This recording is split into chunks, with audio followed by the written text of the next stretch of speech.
हाय, गौरीज किचनमध्ये सगळ्यांचं स्वागत। आज मी चिंचगुळाची आमटी बनवते।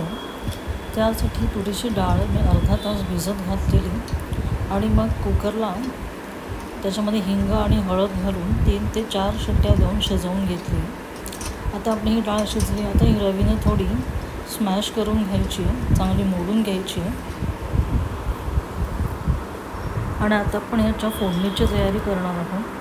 त्यासाठी मी एका पातेल्यात तूप घेतलं। तुम्ही तेलाचाही वापर करू शकता। तूप तापल्यानंतर त्यात मी हिंग आणि मोहरी टाकणार आहे।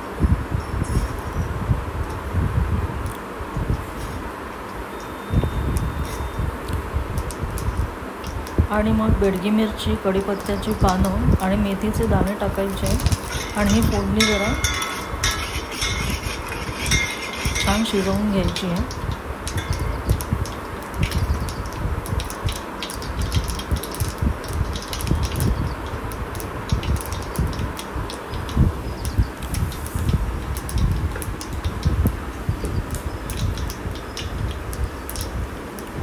आता यात हळद, मिरची पावडर आणि गोडा मसाला टाकायचा आहे आणि शिजवलेली डाळ टाकून घ्यायची।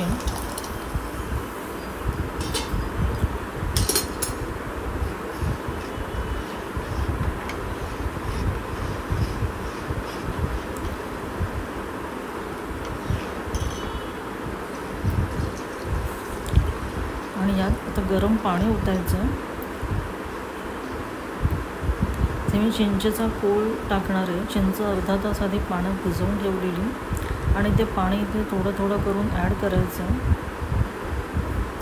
चवीपुरतं मीठ टाकायचं आणि आता ह्या डाळीला छान उकळी आणायची आहे।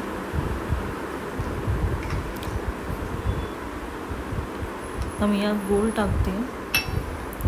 तुमच्या आवडीनुसार तुम्ही कमी जास्त गूळ टाकू शकता। अशा प्रकारे छान उकळी आणायचं। ही आमटी जरा पातळच असते, त्या कन्सिस्टन्सीमध्ये बनवायची। आणि आता बारीक चिरलेली कोथिंबीर टाकते आणि आपली चिंचगुळाची आमटी तयार आहे। गरमागरम भाताबरोबर सर्व करू शकता।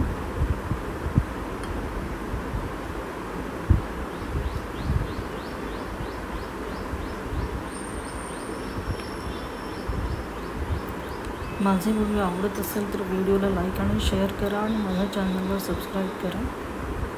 व्हिडिओ बघितल्याबद्दल थँक्स।